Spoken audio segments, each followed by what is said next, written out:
30122 down Naihati Ballygunge junction ভায়া Majerhat local ধরে আজ আমি শ্যামনগর থেকে দমদমের উদ্দেশ্যে রওনা দিয়েছিলাম।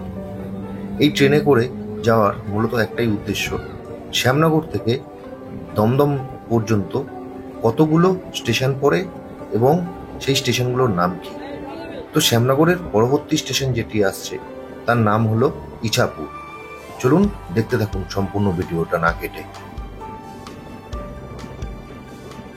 শ্যামনগর থেকে দমদমের ডিস্টেন্স কিন্তু 23 কিলোমিটার, আর শ্যামনগর থেকে ইছাপুরের ডিস্টেন্স হলো 3 কিলোমিটার। তো দেখতে থাকুন, সামনেই ইছাপুর স্টেশন আসছে। এই যে সামনে যে ব্রিজটি দেখতে পাচ্ছেন, এটা হলো 56 নম্বর ইছাপুর খাল ব্রিজ। এটা একটি ছোট খালকে পারাপার করবার জন্য ব্যবহার করা হয়। আমাদের ট্রেন এই মুহূর্তে ইছাপুর স্টেশন পৌঁছে গেছে। ইছাপুর জায়গাটা কেন বিখ্যাত মোটামুটি আপনারা সবাই জানেন। এই ইছাপুর স্টেশনের 1 নম্বর প্ল্যাটফর্ম থেকে বেরিয়ে একটু হেঁটে গেলেই 86 রোড পড়ে, যার পাশেই রয়েছে ইছাপুর গান অ্যান্ড সেল ফ্যাক্টরি। এটা সকলেই মোটামুটি জানেন। আমাদের ট্রেন এই মুহূর্তে ইছাপুর স্টেশনে পৌঁছে গেছে। আমাদের ট্রেন এই মুহূর্তে ইছাপুর স্টেশন ছেড়ে দিয়েছে। এই ট্রেনের পরবর্তী স্টেশন হলো পলতা, আর শ্যামনগর থেকে পলতার ডিস্টেন্স হলো 5 কিলোমিটার।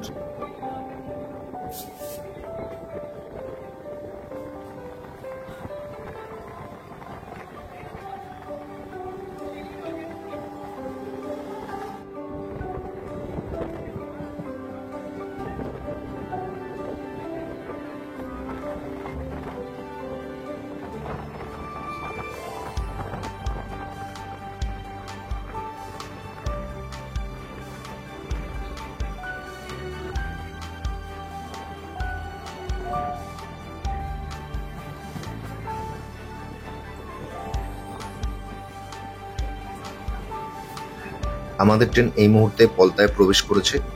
পলতা কেন বিখ্যাত সেটাও আপনারা জানেন। পলতায় রয়েছে ইন্ডিয়ান আর্মির একটি ছোট্ট এয়ারপোর্ট, সেই কারণে কিন্তু পলতা বিখ্যাত। আপনারা দেখতেই পাচ্ছেন আমাদের ট্রেন পলতা স্টেশনে পৌঁছে গেছে।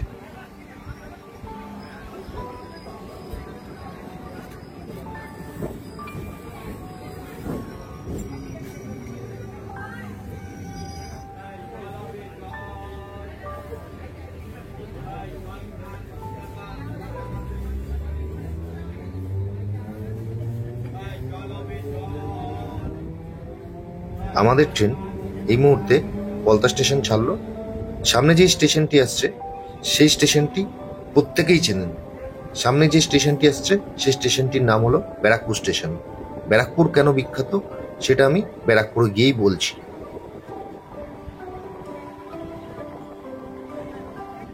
পলতা থেকে ব্যারাকপুরের ডিস্টেন্স হলো মাত্র 2 কিলোমিটার, আর শ্যামনগর থেকে টোটাল 7 কিলোমিটার। আমাদের ট্রেন ছুটে চলেছে দেখুন।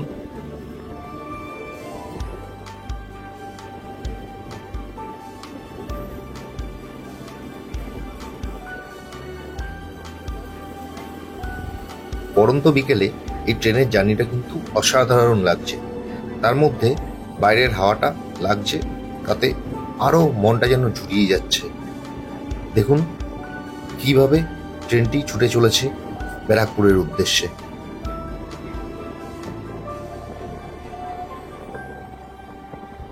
সামনে যে ফ্লাইওভারটা আসছে এটা হলো ব্যারাকপুর ফ্লাইওভার। এটার ওপর দিয়ে কিন্তু বারাসাতের উদ্দেশ্যে বাস ও অটোগুলো যাতায়াত করে। এটাই কিন্তু ব্যারাকপুর বারাসাতকে কানেক্ট করছে।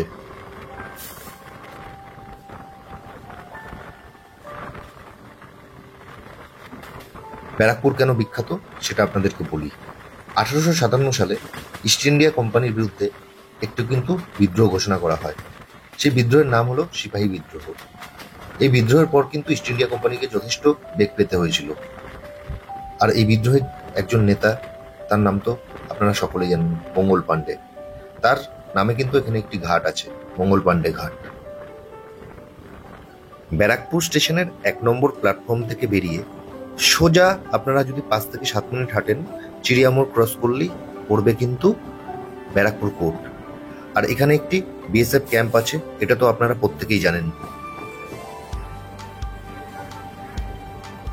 আমাদের ট্রেন এই মুহূর্তে ব্যারাকপুর স্টেশন ঢুকে গেছে।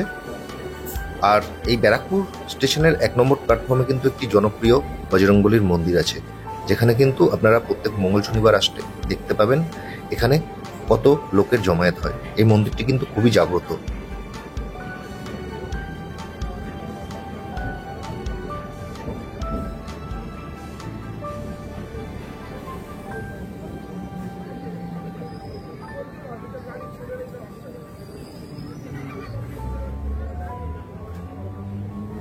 আমাদের ট্রেন এই মুহূর্তে ব্যারাকপুর স্টেশন ছাড়লো।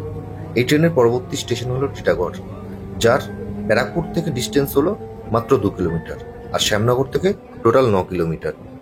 তাহলে দেখতে থাকুন।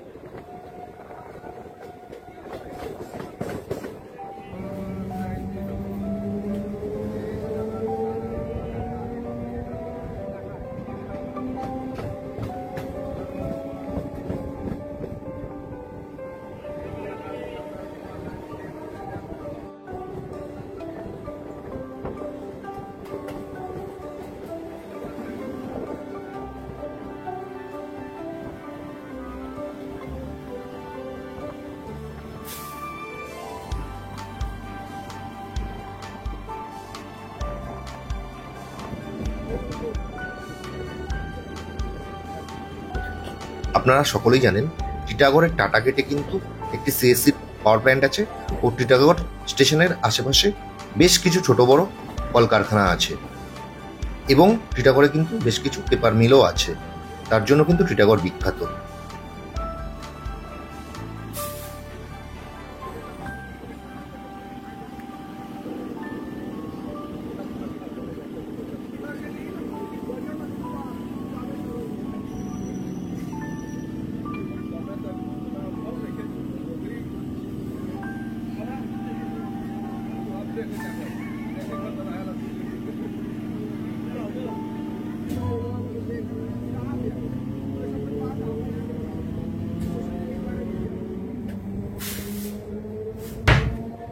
আমাদের ট্রেন এই মুহূর্তে টিটাগড় স্টেশন ছাড়লো। এই ট্রেনের পরবর্তী স্টেশনের নাম হলো খড়দা স্টেশন। টিটাগড় থেকে সেই স্টেশনের ডিস্টেন্স হলো মাত্র 2 কিলোমিটার, এবং শ্যামনগর থেকে টোটাল 11 কিলোমিটার।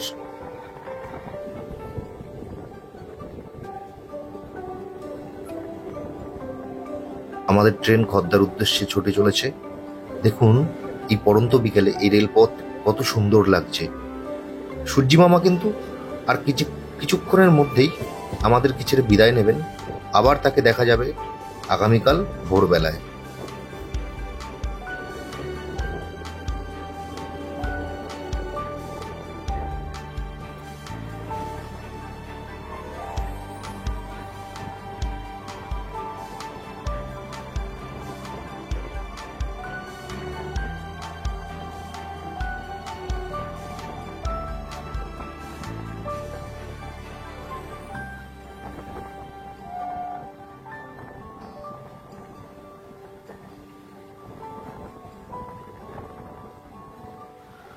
আমাদের ট্রেন খড়দা স্টেশনে প্রবেশ করে গেছে। খড়দায় কিন্তু ইসিএল রয়েছে, মানে ইলেকট্রো স্টিল কাস্টিং লিমিটেড, যেটা প্রপার খড়দায় না হলেও খড়দার সোদপুরের ঠিক মিডিল পোর্শনটায় রয়েছে। কিন্তু ইলেকট্রো স্টিল কাস্টিং লিমিটেড যাওয়ার জন্য খড়দা স্টেশনটাই কিন্তু সকলে বেছে নেয়।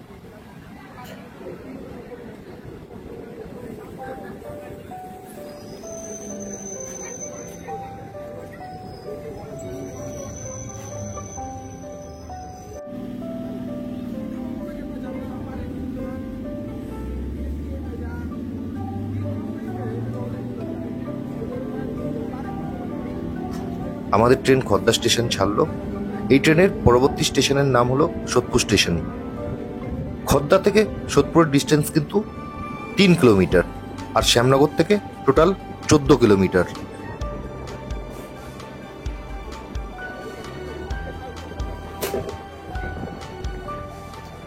দেখুন সাইডে একটা গোদরেজ প্রকৃতি প্রজেক্ট, মানে এটা কমপ্লিট, অলমোস্ট না টোটালি কমপ্লিট হয়ে রয়েছে।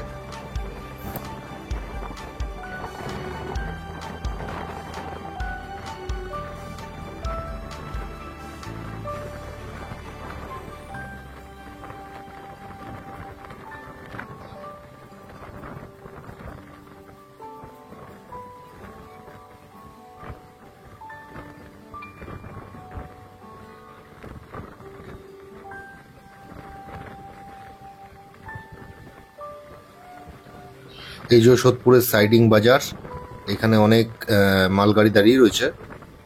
এটাকে সোদপুরের সাইডিং বাজার বলে।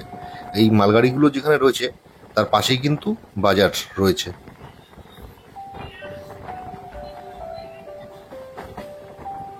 সামনে যেই ফ্লাইওভারটি আসছে এটা সোদপুর ফ্লাইওভার। এটার ওপর থেকে বাস অটো চলাচল করে সোদপুর থেকে মধ্যমগ্রাম, মধ্যমগ্রাম থেকে সোদপুর।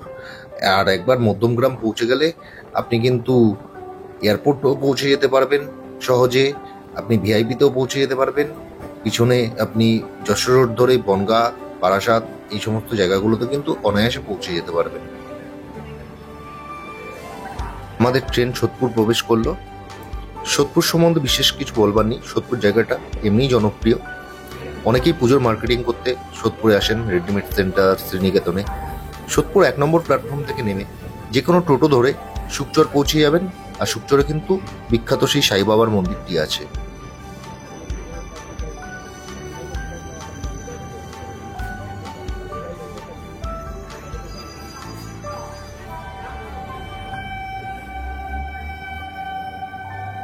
আমাদের ট্রেন সোদপুর স্টেশন ছাড়লো। এই ট্রেনের পরবর্তী স্টেশনের নাম হচ্ছে আগরপাড়া, যার ডিস্টেন্স সোদপুর থেকে মাত্র 2 কিলোমিটার আর শ্যামনগর থেকে টোটাল 16 কিলোমিটার।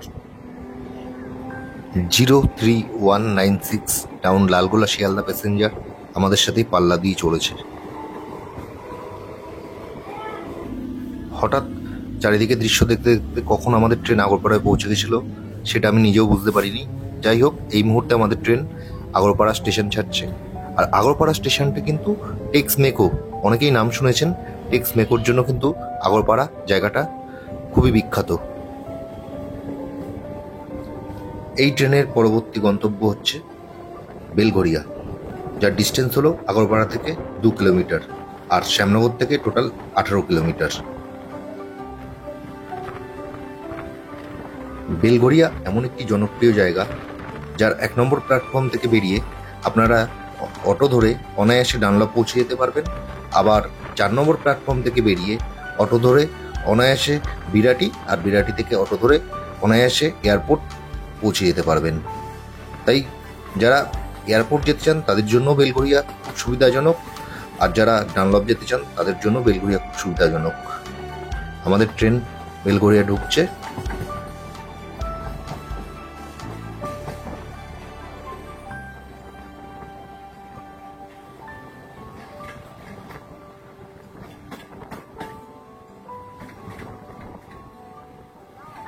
এই মুহূর্তে আমাদের ট্রেন বেলঘরিয়া স্টেশন প্রবেশ করেছে।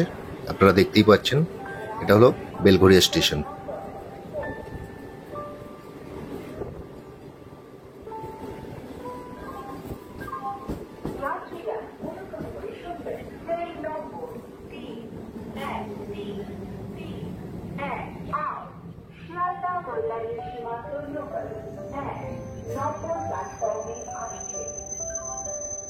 আমাদের ট্রেন এই মুহূর্তে বেলঘরিয়া স্টেশন ছাড়ছে। এই ট্রেনের পরবর্তী স্টেশনের নাম হচ্ছে দমদম, যেটা আমাদের অন্তিম গন্তব্য। বেলঘরিয়া থেকে দমদমের ডিস্টেন্স হচ্ছে 5 কিলোমিটার। এখনো পর্যন্ত শ্যামনগর থেকে বেলঘরিয়া পর্যন্ত যতটা ডিস্টেন্স আসলাম, সব থেকে বেশি ডিস্টেন্স হচ্ছে বেলঘরিয়া থেকে দমদম, 5 কিলোমিটার। আর দমদম হচ্ছে শ্যামনগর থেকে টোটাল 23 কিলোমিটারের ডিস্টেন্স। তো আপনারা দেখতে থাকুন।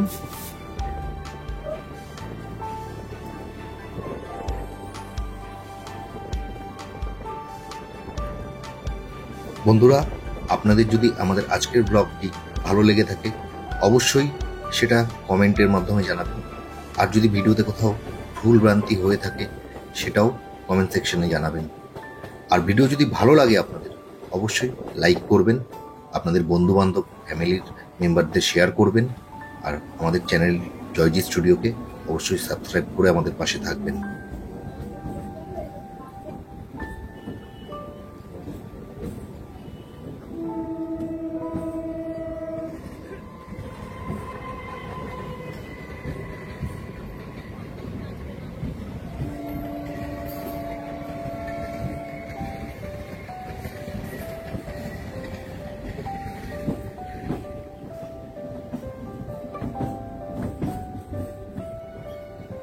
আমাদের ট্রেন দমদম স্টেশন প্রবেশ করছে। সম্ভবত ট্রেনটি 5 নম্বর প্ল্যাটফর্মেই দেবে। এই ট্রেনটি কিন্তু কখনো 4 নম্বর প্ল্যাটফর্মে দেয়, আবার কখনো 5 নম্বর প্ল্যাটফর্মে দেয়। চলুন দেখা যাক কত নম্বর প্ল্যাটফর্মে দিচ্ছে।